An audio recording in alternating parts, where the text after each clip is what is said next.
함께 인사 나누시죠. 샬롬.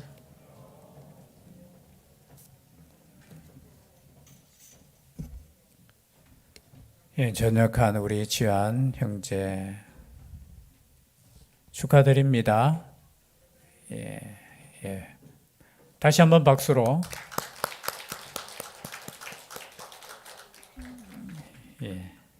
오늘 오후부터 성가대 연습하세요.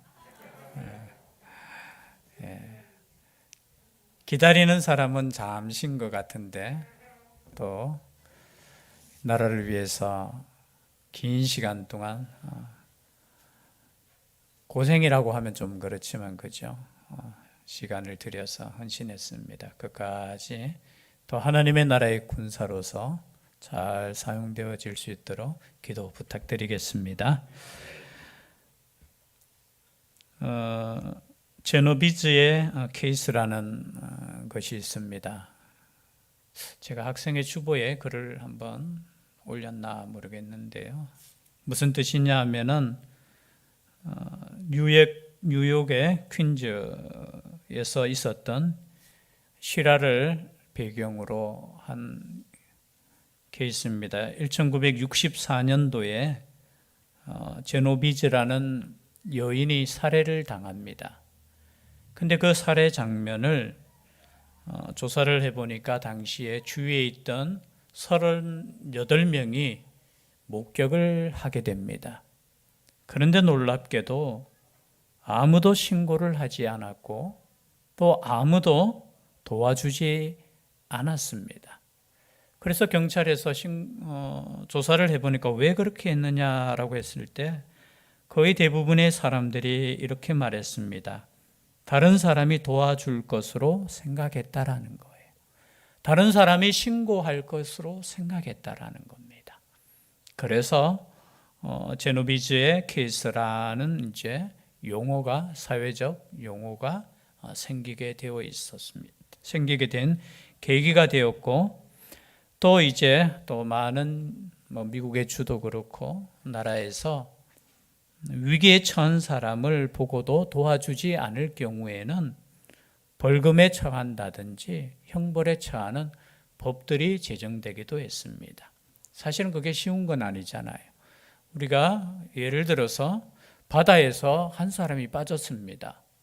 우리가 목격을 할 때 도와줘야 되잖아요. 그럼에도 불구하고 도와주지 못했을 때 그러면 그 많은 사람들을, 그 군중들을 우리가 처벌할 수 있느냐? 정확하게 할 수 없잖아요. 그러나 이러한 법을 만드는 이유가 뭐냐 하면은 도와주지 않는 것이 죄라는 겁니다. 도와주지 않는 것이 죄라는 것을 생각하라는 거예요. 오늘 본문의 말씀도 참 이 말씀이 비유인지 아니면 사실적인 이야기인지에 대해서 논란의 말은 있지만 아마 비유일 겁니다. 그리고 누가복음 16장 전체적인 주제를 우리가 지지난주에 살펴보았지만 여러분 아시다시피 하나님께서 주시는 그 기회를 가지고 그 기회 가운데 물질을 가지고 어떻게 사용할 것인가에 대한 말씀을 나누었죠. 불의한 청지기, 그죠? 자기 것이 아님에도 불구하고 탕감해 주는 그것을 보고 우리가 말씀을 나누었습니다. 그때 주제가 뭡니까? 우리가 가진 것 모든 것이 우리의 것이 아니라는 거예요. 우리는 모두 청지기라는 겁니다. 청지기는 종과는 다르다고 했습니다. 주인께서 허락하신 그 청지기 역할을 할 때 자유롭게 주인의 재산을 가지고 운영할 수 있는 사람이 바로 청지기라는 거예요. 마찬가지로 우리의 삶에 있어서 우리가 청지기 생각, 사상이 없다면 우리는 여전히 우리의 인생을 우리가 주인이 되어 살아가고 있다라는 것입니다. 마태복음에 보면은 마태복음 18장이죠. 거기에 보면은 1만 달란트 빚진 자에 대한 말씀이 나옵니다. 그 용서에 대한 말씀이지만 사실은 돈에 대한 문제이죠. 1만 달란트 빚진 자가 탕감을 받았습니다. 그런데 그 탕감받은 여러분 1만 달란트가 어느 정도인지 아시죠? 아십니까? 제가 설교 시간에 몇 번 한 달란트 값어치가 약 일반 사람들이 하루에 남자가 일을 해서 벌 수 있는 돈으로 치면은 6,000일을 일을 해서 벌 수 있는 돈이 1달란트예요. 우리로 뭐 계산하면 모르겠습니다. 그래서 한 15억, 20억 정도 되겠지요. 20억 정도로 치면은 여러분 1만 달란트 빚을 졌다는 것은 얼마를 졌다는 겁니까? 계산해 보니까 한 사람이 20만 년 동안 일을 해서 벌 수 있는 돈이 1만 달란트예요. 그 달란트를 여러분 빚을 졌다라는 것은 뭡니까? 그만큼 은혜를 받았다는 거예요. 그가 가지고 있는 모든 재산은 사실은 빌린 것이라는 거예요. 그런데 자신에게 빚진 자 100데나리온, 100일 동안 일해서 벌 수 있는 그 돈을 빚진 자를 어떻게 해요? 용서해 주지 못했다는 거예요. 여러분 생각해 보세요. 여기서 말씀하시는 것은 100데나리온이 누구 거라는 겁니까? 여러분 1만 달란트 빚진 자가 100데나리온을 빌려줬다고 했습니다. 사실은 그 100데나리온도 누구 거예요? 발음이 잘 안 되는데 누구 거예요? 1만 달란트 빌려준 사람의 것이에요. 1만 달란트 그 가지고 사실은 빌려준 거예요. 근데 자기 거라는 거예요. 그리고 그것을 갚지 않은 그 동료를 멱살을 잡고 갚으라고 하면서 여러분 이게 우리의 인생이 될 수 있다라는 겁니다. 그래서 오늘 말씀도 여러분 이 말씀을 연결해 보면은 하나님께서 주시는 그 물질을 가지고 우리가 어떻게 사용하느냐를 말씀하고 있어요. 당시 부자들 이런 생각을 가졌습니다. 그리고 스스로 아브라함의 자손이라는 생각을 가졌고 그리고 하나님께 복을 받았다고 생각하는 사람들이었습니다. 당연히 이 부자는 죄송한 표현이지만 하늘나라에 가야 된다고 생각했어요. 아브라함 품에 들어가야 된다고 생각했습니다. 왜요?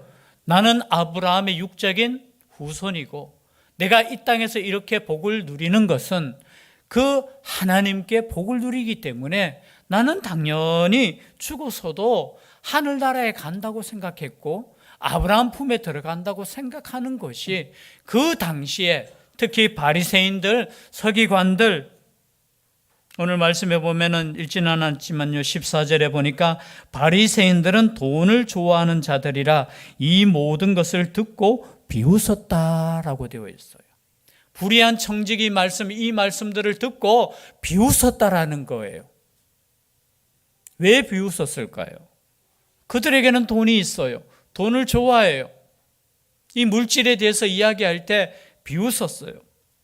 거기에 대해서 예수님께서는 강한 경고의 말씀을 하고 있다라는 거예요. 오늘 나오는 이 말씀을 보면은 여러분 19절이죠. 제가 다시 한번 읽어드리면 한 부자가 있어라는 겁니다. 비유인지 비유일 거야 아마. 한 부자가 있어 자색 옷과 고운 베옷을 입고 날마다 호화롭게 즐기더라. 이렇게 나와 있습니다. 여러분 부자가 있는데 자색 옷을 입었다. 우리가 뭐 요즘 옷 색깔로 신분을 나타내지는 않잖아요. 그런데 당시에는 옷 색깔로 신분을 나타내는데 자색 옷을 입었다는 것은 높은 관직에 있는 사람들이라. 왕과 높은 관직 외에는 자색 옷을 입을 수 없다라는. 이 자색이 무슨 색깔이죠? 예? 보라색. 여러분 보라색 함부로 입지 마십시오. 옷 색깔로 봤을 때 이 사람은 단순한 부자가 아니에요. 관직이 있는 사람이에요. 높은 사람이에요. 그리고 고운 베옷을 입었다고 했잖아요. 고운 베옷이 그렇게 대단합니까? 여러분 이 당시에 이제 역사학자 이야기 들어보면은 이 베옷의 값어치가 어느 정도냐? 같은 무게로 따지면은 금의 2배라는 거예요. 금의 2배. 고운 베옷을 함부로 입을 수 없다라는 겁니다. 그만큼 우리로 표현하면은 금 옷을 입었다는 거예요. 그것도 금옷보다 더 좋은 옷을 입었다는 거예요.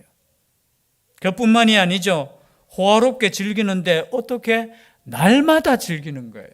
여러분 이렇게 호화롭게 즐길 수 있는 부자였다라는 겁니다. 여러분 부럽지 않습니까? 부럽잖아요. 솔직해져야 됩니다. 부러워요. 그런데 우리는 말씀을 다 알고 있기 때문에 쉽게 말을 못 하잖아요. 그렇죠?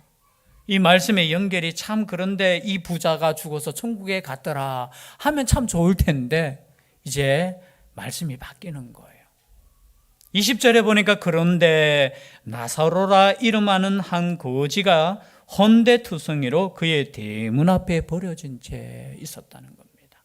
여러분 나사로 이런 비유에서 사람의 본명을 이름을 말한다는 것이 사실은 비유에서는 여기밖에 없어요. 그래서 이게 비유인지 그러나 이 비유의 말씀을 치더라도 나사로라 하는 그 단어의 뜻을 여러분 아실 겁니다.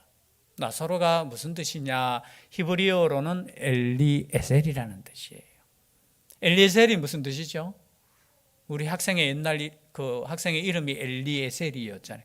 하나님께서 도우시는 자라는 겁니다. 여러분 이름의 자체를 예수님께서 고의적으로 지금 말씀하고 있는 것이죠. 하나님께서 도우시는 그 사람이 있는데 그 사람이 여러분 죄송한데 거지라는 거예요.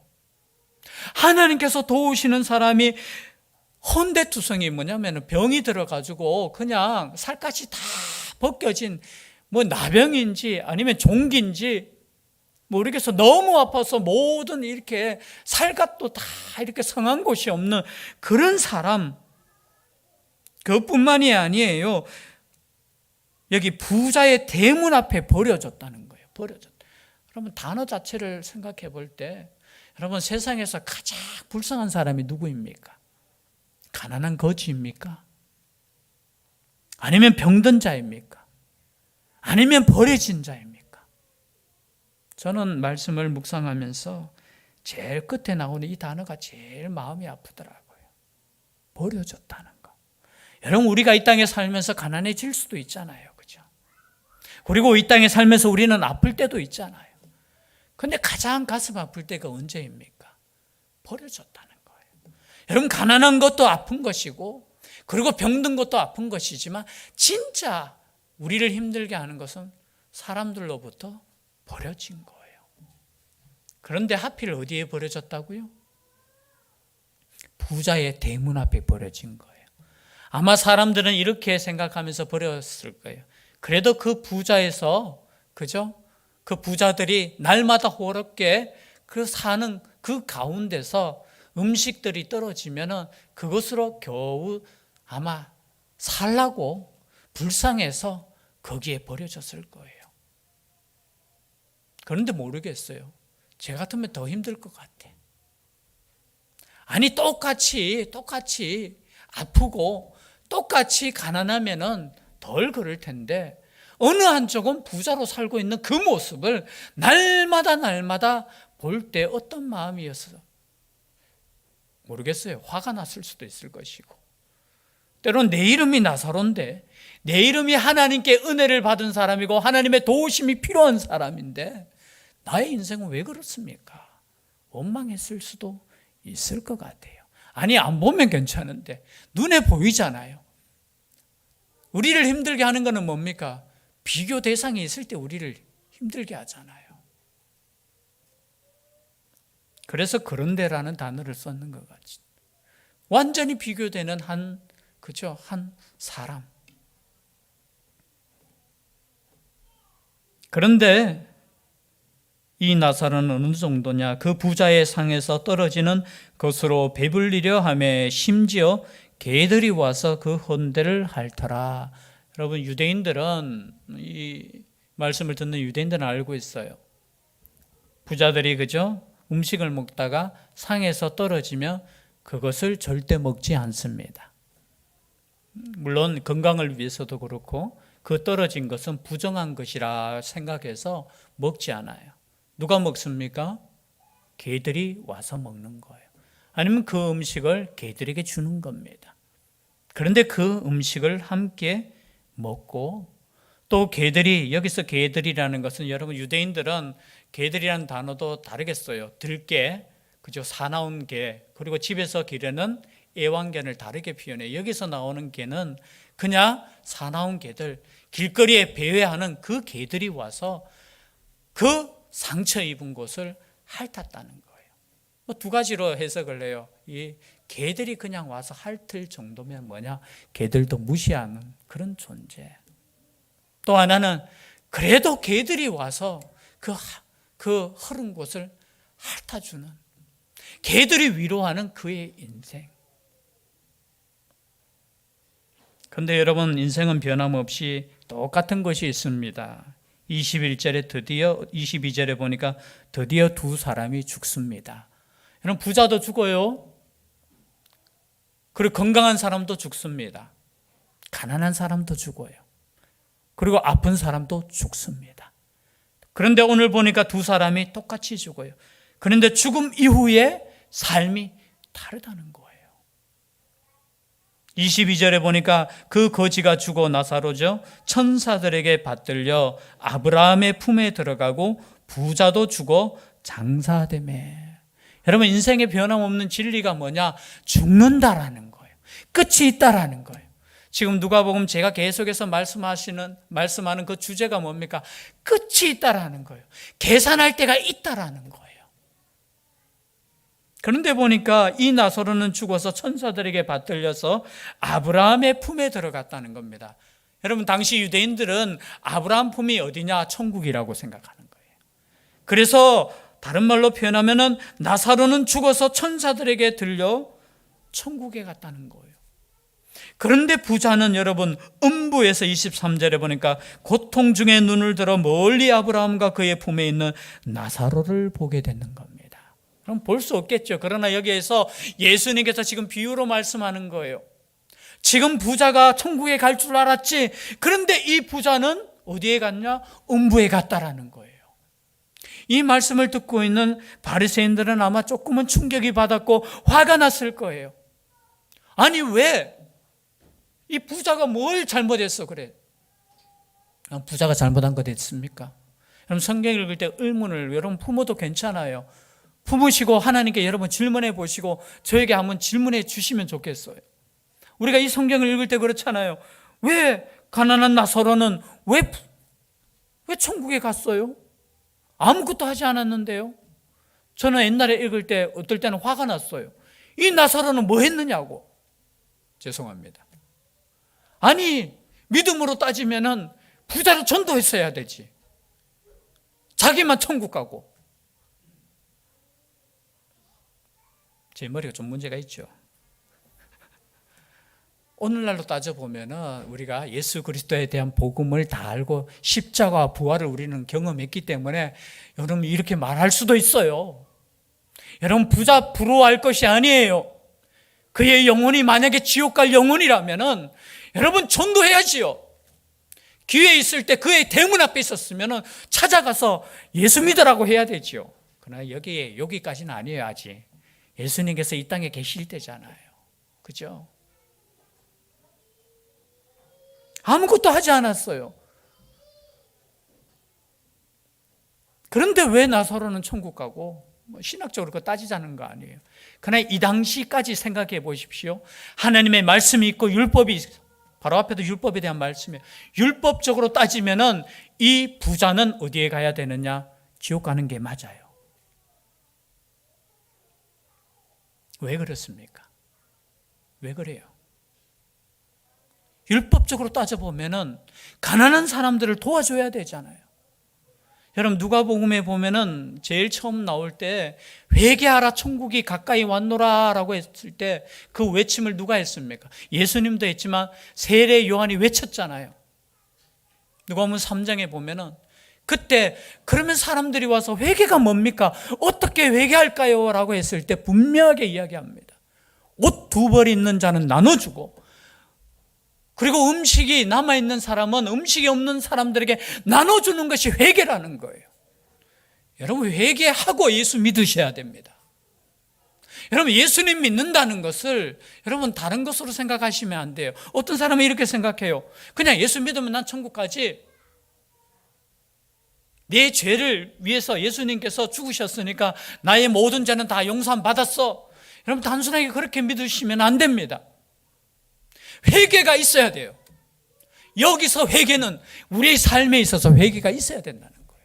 그 회개가 누가복음에서는 끊임없이 뭐냐? 이웃에 대한 회개예요. 삶을 돌아보라는 거예요. 그리고 예수 그리스도를 따르라는 거예요. 여러분 초상적인 믿음이 되어서는 아니 돼요. 오늘 많은 그리스도인들이 회개하지 않고 예수님 믿어요. 여기 외치는 저도 마찬가지예요. 정말 내가 회개했는가? 정말 예수 그리스도 안에서 나의 모든 것이 하나님의 것임을 고백하고 내가 예수 그리스도를 나의 주인으로 나를 믿고 있는가? 끊임없이 우린 질문하셔야 돼요. 그냥 이 땅에서 우리가 복을 누리는 거, 야, 내가 하나님께 복을 받았으니까, 야, 내가 잘 믿었으니까, 여러분, 그건 착각이에요, 착각. 우리가 진짜 잘 믿는 것은 하나님께서 주신 복을 흘러가게 하는 것입니다. 여기까지 가야 되는 거예요. 지금 그것을 말씀하고 있는 거예요. 지금 음부에 간 이 부자는 깨달았어요. 자신이, 여러분, 지금 부자가 지금 악에 대한 게 아무것도 없어요. 그러나 생각해 볼 때,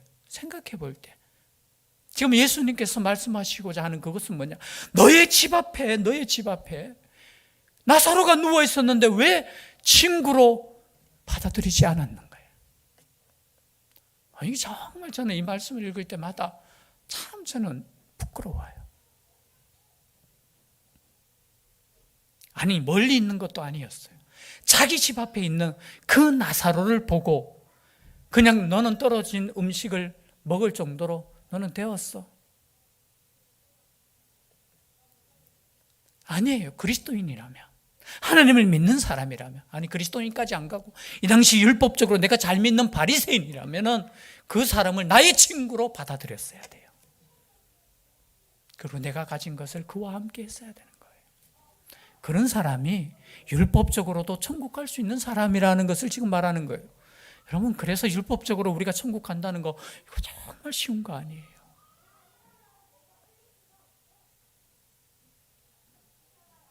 그래서 고난 가운데 이렇게 이야기합니다. 24절에 보니까 아버지 아브라함이여. 여러분, 아브라함을 보고 아버지라고 하고 있어요. 뭡니까? 하나님을 믿는 사람이에요. 아브라함이 나의 조상이라고, 믿음의 조상이라고 믿는 사람이에요.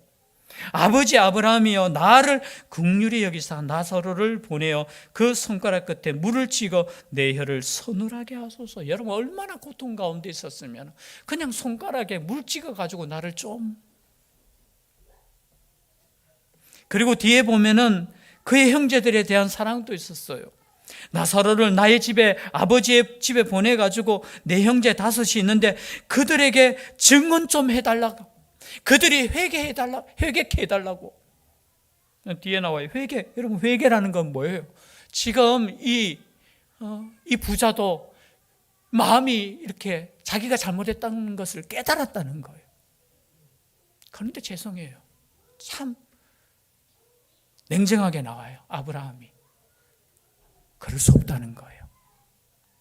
너 있는 곳과 나 있는 곳에 갈 수 없다라는 거예요. 서로 갈 수 없다라는 거예요. 그럼 가톨릭에는 림보 사상, 림보라는 것이 있어요. 림보가 뭐냐면 이게 경계선, 이런 그런 뜻이거든요. 뭐냐면 천국과 지옥의 경계선이 있는 거예요. 그래서 조상 림보라는 곳도 있고, 조상들 중에 참 죄는 별로 없는데 예수 그리스도를 못 믿어서 천국에는 못 가고 중간 지대에 있는 그런 림보도 만들었고, 또 특히 어린아이들 있잖아요. 세례 받지 못한 아이들, 세례 받았으면 이제 구원받았다고 믿었기 때문에 세례 받지 못한 어린아이들은 죽어서 어떻게 될까, 우리 인간적으로 고민이 되잖아요. 그래서 또 림보를 유아 림보를 만들었어요. 거기에서 계속해서 발전이 돼서 유아 세례가 나오는 거예요. 그 림보 사상이 있어서 그 림보에 있다가, 그죠? 이렇게 후손들 중에 잘하면은 이 천국으로 옮겨진다고 신학적으로 만들었잖아요. 그러나 오늘 본문에 보면 그럴 수 없어요. 문이 닫히고 난 이후에는 그럴 수 없어요. 우리의 생명이 이 땅에서 다하면은 그럴 수 없어요. 여러분 얼마나 안타까운 마음입니까? 빨리 가서 내 형제 다섯에게 좀 보내어서 그들도 이곳에 나처럼 오지 않게 회개케 하게 좀 도와주세요. 근데 그것까지 거절당해요. 무슨 뜻입니까? 이 땅에 있을 때, 기회에 있을 때, 여러분 우리가 살아있을 때 전도하세요. 살아있을 때 도우셔요. 기회에 있을 때 여러분 우리의 삶을 나누셔야 돼요. 언제인지 모르잖아요. 여러분 언제 우리가 하나님께 부름을 받을지 모르잖아요. 내일 할게, 내일 할 수 없어요.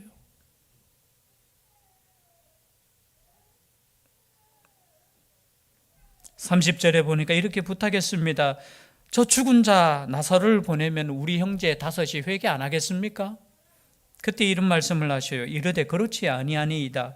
아버지 아브라함이여 만일 죽은 자에게서 그들에게 가는 자가 있으면 회개하리이다. 이르되 모세와 선지자들에게 듣지 아니하면 비록 죽은 자 가운데서 살아나는 자가 있을지라도 구원함을 받지 아니하니라. 여러분 하나님의 말씀, 우리는 가끔 그렇게 생각해요. 내가 그렇게 믿지 못하고 내가 그렇게 살지 못하는 이유는 나에게 경험이 없어서 그래요. 하나님의 그 크신 놀라운 기적의 역사를 내가 경험해 보지 못했기 때문에 우리는 핑계할 수 있잖아요. 그런데 오늘 말씀을 보면 그 핑계하지 말라는 거예요. 하나님의 말씀이 떨어질 때 그 말씀이 하나님의 말씀으로 듣고 회개하라는 거예요. 기적? 그 기적 보고 그 죽은 자가 살아난다고? 여러분 예수님께서 죽은 자 가운데 살아나셨잖아요. 그거 보고 여러분 죽은 자 가운데 나사로가 진짜 살아났잖아요. 요한복음에 보면은 마리아의 그 오빠 나사로가 살아났을 때 유대인들이 어떻게 했는 줄 아십니까? 그 나사로까지 죽이려고 했어요. 여러분 우리는 기적을 체험하면 죽은 자가 살아나면은 그 죽은 자가 와서 증거하면은 믿을 것 같지요? 아니요. 하나님의 말씀으로 변하지 않고 하나님의 말씀 앞에 회개하지 않으면은 우리는 핑계할 수 없어요. 그래서 여러분 하나님의 말씀 가운데 우리의 삶이 하나님께로 향해졌으면 좋겠어요. 그럴 때 오늘 말씀이 참 신학적으로 보면은 논란에 있는 말씀이지만 정말 우리는 이 땅에 있을 때 큰 주제로 보면 기회에 있을 때 하나님께 나아갈 수 있기를 바랍니다. 기회에 있을 때 예수님 믿으시고요. 그리고 기회에 있을 때 나의 사랑하는 그 가족에게, 형제에게, 자매에게, 친척에게, 친구에게 예수 그리스도에 대한 복음을 전할 수 있는 우리가 될 수 있기를 주의 이름으로 축복합니다. 기도드리겠습니다. 사랑의 하나님, 이 말씀에 대해서 오해가 없었으면 좋겠습니다. 단순히 부자는 지옥 가고 가난한 사람은 천국 가는 것이 아니라 하나님의 은혜와 하나님의 위로하심이 있는 우리의 인생임을 고백할 수 있는 이 말씀이 되게 하여 주시옵소서. 때로는 이 땅 가운데 우리가 환난을 당합니다. 고난을 당합니다. 때로는 그것 때문에 사람들 앞에 무시도 당할 때도 있습니다. 그러나 우리는 천국의 백성임을 기억하며 다음 데이 세상 가운데 살아갈 수 있는 죄들 되게 하여 주시옵소서. 그리고 하나님의 복음을 세상 가운데 외칠 수 있는 하나님의 백성들 되게 하여 주시옵소서. 함께하여 주실 줄 믿사옵고 예수님 이름으로 기도드리옵나이다. 아멘.